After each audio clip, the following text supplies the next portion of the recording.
अभी आज हम बात करेंगे संघर्षकालीन बात 1206 से 1757। इससे पहले हम पिछले वीडियोज़ के दौरान 1206 ईस्वी तक का भारत उसका अध्ययन कर चुके हैं। अब इसमें हम पढ़ेंगे कि किस प्रकार से भारत में मुग़लों का आगमन होता है, मुग़ल किस तरह से भारत में शासन करते हैं, फिर मुग़लों का शासन कैसे कमज़ोर पड़ जाता है और उसके बाद किस तरह से भारत में अंग्रेज़ों की सत्ता स्थापित हो जाती है, अंग्रेज़ों का प्रवेश होता है ईस्ट इंडिया कंपनी के माध्यम से।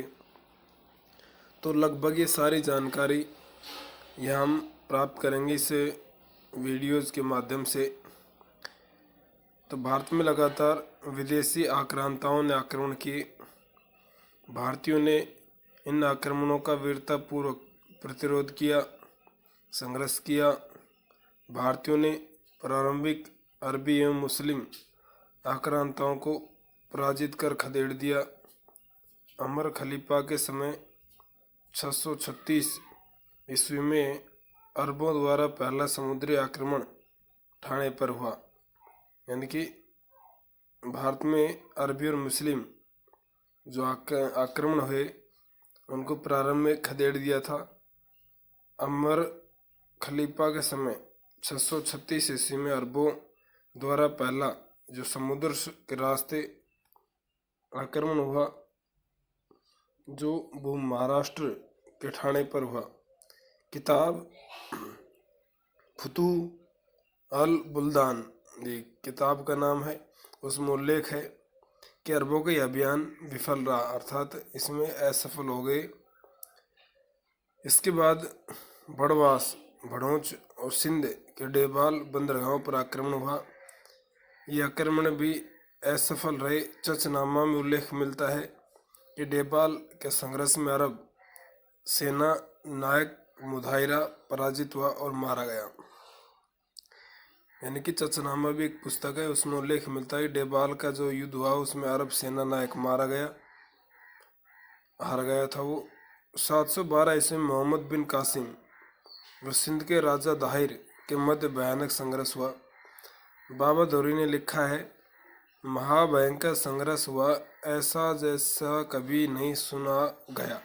इतना भयंकर संघर्ष हुआ 712 में मोहम्मद बिन कासिम और सिंध के राजा दाहिर के बीच।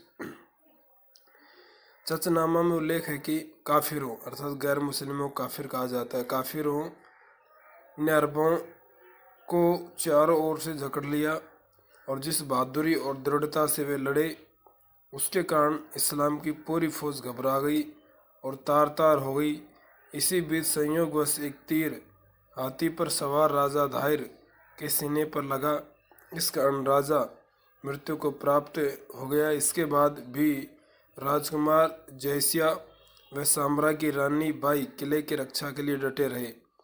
महमूद गजनवी को कश्मीर के शाही शासक जयपाल और आनंदपाल से कड़ा संघर्ष करना पड़ा। मोहम्मद गौरी को पृथ्वीराज चौहान के हाथों ही कई बार पराजित होना पड़ा। कुछ परिस्थिति ऐसी बनी कि 1206 ईस्वी तक भारत में मुस्लिम राज की शुरुआत हो गई। इसके बाद भी भारतीय द्वारा लगातार विदेशी शक्तियों के विरुद्ध संघर्ष जारी रहा और यह संघर्ष भारतीय स्वतंत्रता आंदोलन तक चलता रहा और भारतीयों ने बदला और संघर्ष को जारी रखा। अब सबसे पहले जो दिल्ली सल्तनत थी उस पर किसका शासन स्थापित होता है, कौन आक्रमण करता है, कौन जीतता है, इसके बारे में जानेंगे।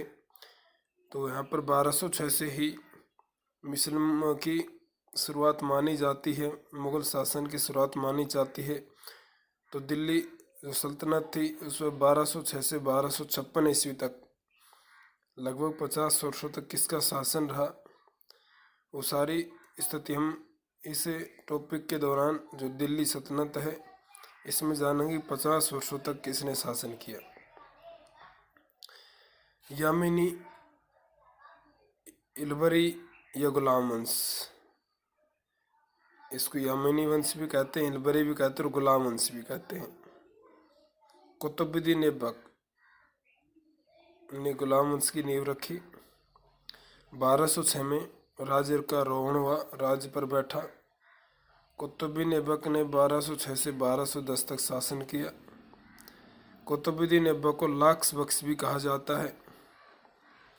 इसकी राजधानी लाहौर थी। दिल्ली सल्तनत पर जब कुतुबुद्दीन ऐबक ने 1206 में अपना शासन स्थापित किया तो इसने अपनी राजधानी लाहौर बुला ली।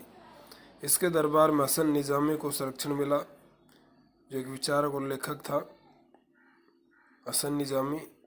कुतुबी मीनार की पहली मंजिल ऐबक द्वारा बनाई गई है, इसलिए इसे कुतुब मीनार का नाम जाना जाता है। बाकी की शेष जो है मंजिलों का निर्माण इल्तुतमिश ने पूरा करवाया, लेकिन नींव कुतुबुद्दीन के द्वारा रखी गई थी। कुतुब मीनार की पहली मंजिल जो है, कुतुब मीनार का शेष भाग इल्तुतमिश ने पूरा करवाया। प्रसिद्ध सूफी संत ख्वाजा कुतुबुद्दीन बख्तियार काकी की स्मृति में कुतुब मीनार का निर्माण करवाया गया। इनकी जो कुतुब मीनार है उसकी पहली नींव तो कुतुबुद्दीन ऐबक ने रखी थी, पहली मंजिल कुतुबुद्दीन ने रखी थी, शेष का इल्तुतमिश ने निर्माण करवाया था। और जो इस कुतुब मीनार का जो निर्माण हुआ है, एक प्रसिद्ध सूफी संत था जिसका नाम था ख्वाजा कुतुबुद्दीन बख्तियार काकी। क्या नाम था? ख्वाजा कुतुबुद्दीन बख्तियार काकी। तो उसकी याद में कुतुब मीनार का निर्माण हुआ है।